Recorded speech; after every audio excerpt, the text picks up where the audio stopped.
Hello mga ka-NC! Welcome back to my channel. This is Straw Hat Kyle and today pag-uusapan natin ang streamer notification settings. Yun po ay yung nakikita mo kung sino yung mga nagsisend sa inyo ng seeds. Katulad nitong sinend ng isa nating follower.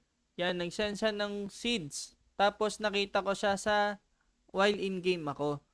So ayan, tuturo ko sa inyo step by step para makita nyo rin kung sino yung nagsisend ng seeds. So, tara. Ito yung pinakauna natin gagawin. Pupunta tayo sa sss.wemixplay.com. Dito rin tayo nag-register as streamer. Yan. So, next, dito tayo sa streamer. Pag kinlik mo yung streamer, yan, makikita mo yung my page. Then, sa baba, yung support code mo. Sa akin po, Straw Hat Kyle, Skyle, #5345. So, ayan, wag nyo kalimutan yan, guys, ha. Sa mga nagsusupport sa atin dyan, pwede nyo ako sendan ng seeds.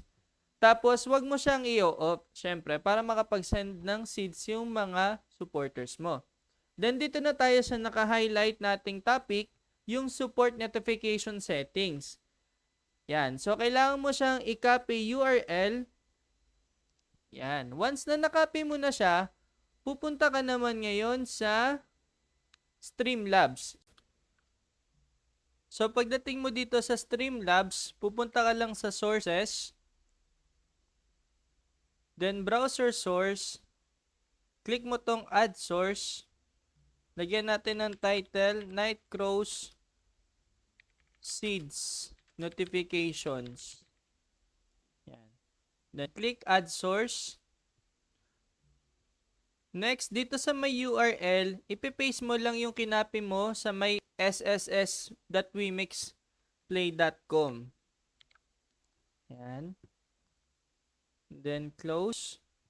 So, yan, kung makikita mo, pwede mo i-adjust dito kung gaano lang ba kalaki yung size na pwede nila makita sa screen pag may nag-send ng seed sa inyo while in-game. Yan. So, ganun lang kadali mga ka-NC, ka-Nightcraw's natin dyan.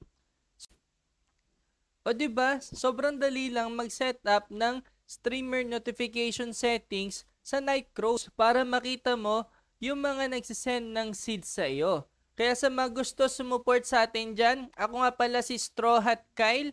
Yan, at ito rin yung aking support code, Skyle #5345. Pwede nyo ako i-follow sa Facebook at YouTube para sa mga tricks and tips natin dyan sa paglalaro ng Nightcraw's. So yan, maraming salamat sa inyo guys and shoutout sa inyo.